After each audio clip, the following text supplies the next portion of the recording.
Hindi. Hindi lang. Hindi madam yan. Kwento ano? Short, long. Seed. Seed na naman. Hindi, ano kanang related sa evangelism. Amen. Yeah. Marami namang paraan na kung paano na i-evangelize yung paano tayo mag-evangelize, pero ito po ang ito po ang nabasa ko, napakaano po. I-share ko lang po ito, nakuha ko po ito through lovely friends doon sa aking Facebook. Pero napakagandang istorya. Di ba narinig natin yung yung mayaman na nagbibigay ng seed nga para itanim, sino yung lalago. Di ba? Ito naman po, meron pong isang malaking kumpanya na ang may-ari nito ay gusto nang mag-retire. Naghahanap siya ng magiging isang CEO. Doon parang sa ano ba yung alam ko na yan. Oo. Tapos yun na nga. Pagkakaano noon, namigay siya ng seed. Yun na nga din, itatanim. Kung sino yung lalago, yun ang gagawin niya magiging CEO sa kumpanyang ito. Babalik siya after 1 year. So, ganun nga ang nangyari. Ang iba, every month, mayroong nag-uusap na, yung tinanim ko, lumalago na, ang gaganda na mga ano niya, meron ng ganito, ganyan. So, dahan-dahan, pero siya, na bakit sa akin, hindi man lang tumubo kahit isang ano lang yan, wala talaga. Pero nilagaan niya pati asawa niya, dalawa sila nag-alaga ng asawa niya. So buwan-buwan yun, buwan-buwan. Ang iba, halos buwan-buwan rin niyang maririnig sa ibang kasamahan niya na yung mga tanim nila is talagang lagong-lago na, ang gaganda na ng mga flowers, kung ano yung mga seed na binigay sa kanila. So dumating sa punto na dumating na yung may-ari. Dumating na sa kumpanya. So, ang bawat isa sa kanila, magdadali na yung paso. So, naisip niya, bago siya pupunta ng office, sabi niya, hindi ko na lang ito dadalhin, sasabihin ko na lang ang totoo na dahil hindi naman talaga ito, namatay ito, tapos ganito. Sabi ng asawa niya, dalhin mo, ipakita mo na talagang wala tayong magagawa, talagang hindi siya lumago. So, ayun na, wow, pasigatan na yung iba. Ito sa akin, di ba ang gaganda? Ito naman, ganito, ganyan. So, sa kanya, tinago niya muna sa ilalim ng lamisa dahil yang hiya nga sa siya dahil wala nga, hindi nga lumago yung seed na binigay sa kanya. So, bawat isa, palakasan na, pahambugan na, ganito, ganyan. So, tuwang-tuwa tuwang-tuwa rin yung may-ari ng kumpanya. So, napansin na may-ari na, ikaw, Jim, nasaan yung ano mo? So, nakita niya nandoon sa ilalim ng lamisa. So, kinuha niya at sinabi niya na, manager, pasensya na po kasi talaga pong inalagaan ko to, pero talagang hindi po na lumago, hindi po lumaki. Kaya doon napahanga ang isang tao, doon po napahanga yung manager na talagang nasa atin lang po ang katotohanan kung tayo po'y magsasabi ng totoo. Kaya yun po, marami pong paraan how to evangelize yourself.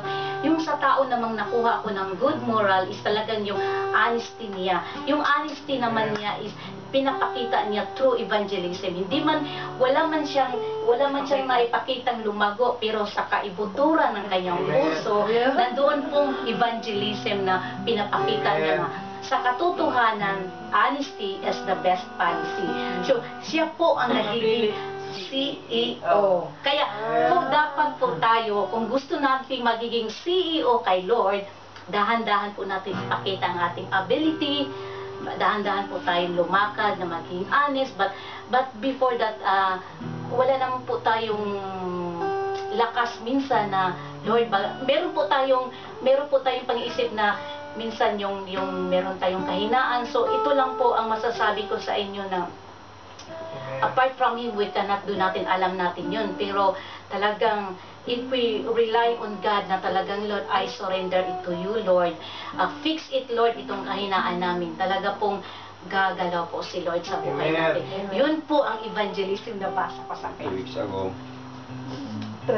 nag-umpisa na yung sa isang group kasi sa amin na magpalitan ng Amen. na magitan lang ako sa dalawa.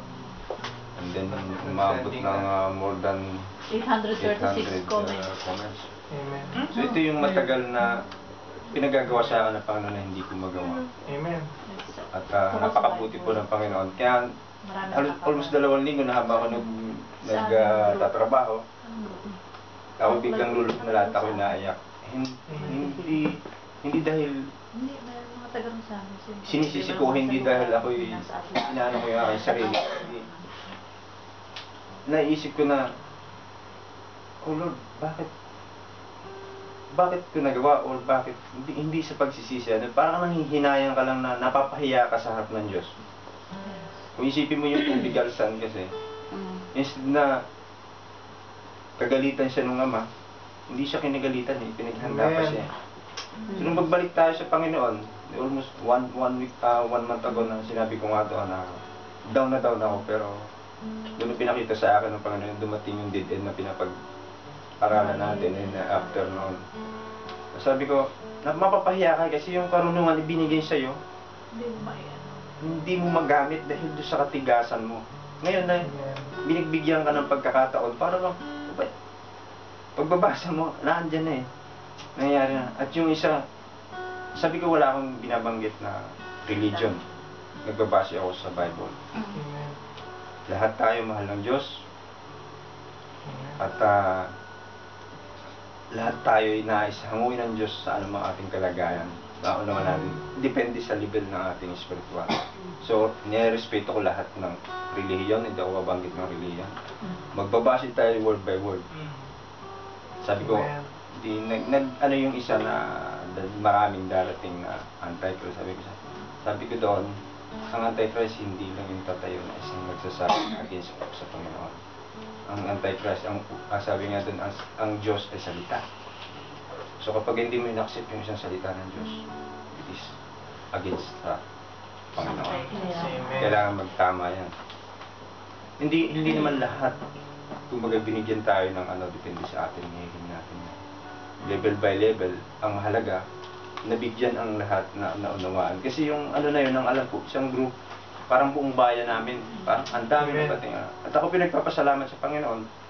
Alam mo po kung bakit, kahit anong klaseng relihiyon sa atin nagla-like. Tapos doon sa relihiyon sa abayan namin. At kilala ko yung mga nagla-like. Even na sinasabi nga, ito ganito ang pero nag-like siya. Praise God. At yung pong kausap ko na yun kagabi, bago yung isang angle nagkaroon ako ng vision na sa liwanag daw, isang liwanag, una sumakay kami sa car. At yung car na yun kasama ko, church, babae. Kasi once na napanaginip yung babae na yun, church yun. Tapos nagkahiwalay na kami. Hindi nasa shop ako, pupunta doon sa isang shop na malaki. Tina-turn off ko na yung ilaw. Hindi ko mapatay yung liwanag, naliliwanagan sila lahat. And then may nagdatingan pa at gustong ayun nga, nagkukomment. Pumapasok sila, may patalastas pa nga. Sabi ko, hindi tayo mag-aaway, ganito. And purihin ito ang Diyos na yun naunawa ko. Kasi dati nagkakaroon ako ng vision, naiinis na ako para sabi ko, hindi totoo, inaano ko yung sarili ko, hindi totoo. Kasi pag hindi ko ginawa, hindi ako naniwala, mangyayari nakikita ko kasi mangyayari na lang sa buhay ko. Puso ng But yung pangyayari na yun, lumambot ang puso nung pinakamatigas na siyang talagang sa awa ng Diyos na sabi ko na lang, pag-pray natin, mabiling ka sa Panginoon ay punawa sa iyo. To God be the glory, God bless you. Maraming salamat po sa Panginoon dahil ako nahihiya ako. Nahihiya ako sa Panginoon na parang instead na sabihin, bakit mo, kumbaga, anuhin ka pa ng Panginoon? Hindi eh. Binigyan ka pa niya ng karunungan. At doon nasasabi ko, Lord, ibalik niyo po sa akin yung jacket na iniwan ko sa dagat, na gold na jacket, na 1